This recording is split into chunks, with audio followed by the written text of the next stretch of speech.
nos voeux, les meilleures santé, bonheur, prospérité, tout ce qu'on peut vous souhaiter cette année 2025.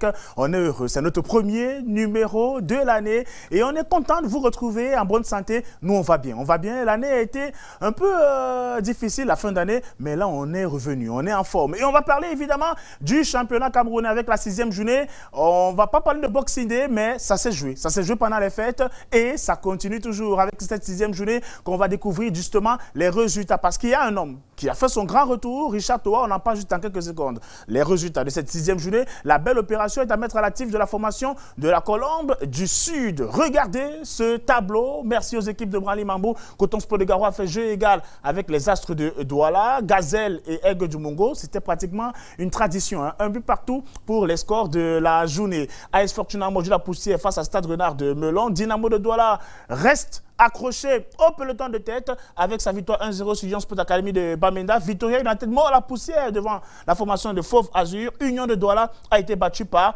Colombe du Dja et Lobo. On reviendra sur cette rencontre-là. Bamboutos de Bouddha et PWD, pas de vainqueur. Et la Panthère qui a été dominée par le Canon sportif de Yaoundé.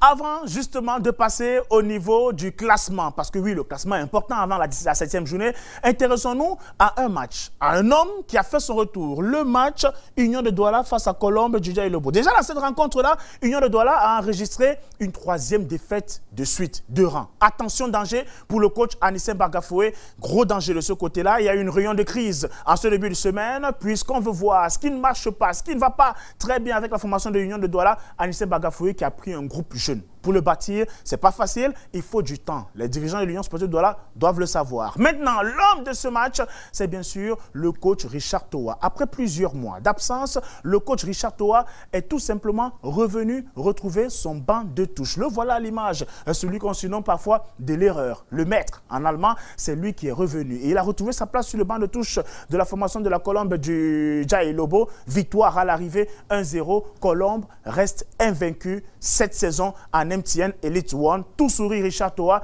Écoutons justement l'avis du technicien camerounais qui retrouve le banc de touche de la Colombe du Dja et Lobo. J'ai été absent pendant plusieurs semaines sur le banc de touche de la Colombe du Sud.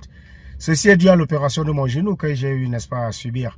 Mais qu'à cela ne tienne vraiment, je suis vraiment très heureux de retrouver le banc de touche. Vous savez, le football, c'est ce que nous on aime le plus. C'est pour ça que je suis content, n'est-ce pas, de revenir. Mais qu'à cela ne tienne, il y a un team coaching qui a été mis sur pied de telle sorte que même pendant mon absence, tout se passait très bien. Et je suis heureux de revenir, retrouver une équipe qui est en train de faire des très belles performances. C'est pour ça que c'est juste vraiment un plaisir.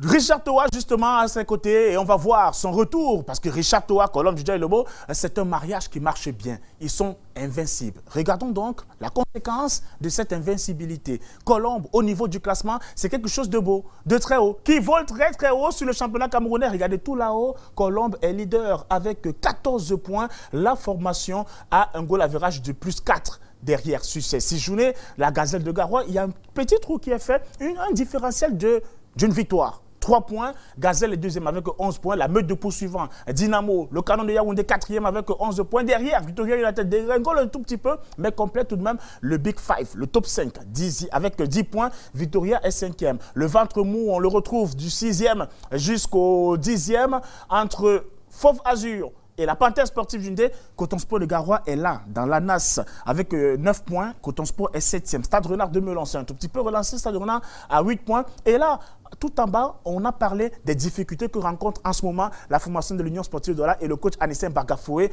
Union est là. 3 défaites consécutives. Premier non relégable. Attention, la prochaine journée sera déterminante pour la formation de l'Union sportive de Douala. Est-ce que Anissé Bagafoué est en sursis? Les dirigeants lui ont-ils dit, prochain match, pas de victoire, la porte. On va voir, on va vérifier tout ça. Au niveau du classement, tout en bas, les 4 derniers. Vous le savez, le classement, le championnat se joue à 11 cette année. Et bien sûr, les 4 derniers vont faire valoir le droit en MTN Elite Tour. Là, on a PW de Bamenda avec 7 points. AS Fortuna avec 6 points. Aigle Royal du Mongo avec 3 points. Lyon Sport Academy de Bamenda qui s'enlise dans la crise. Avoir 2 points après 6 journées, c'est synonyme de 4 défaites, 2 matchs nuls. Attention, gros danger, on fera peut-être un focus sur le début de saison catastrophique de la formation de Lyon Sport Academy de Bamenda. On reviendra également planter le décor de la 7e journée de la MTN Elite One. À bientôt.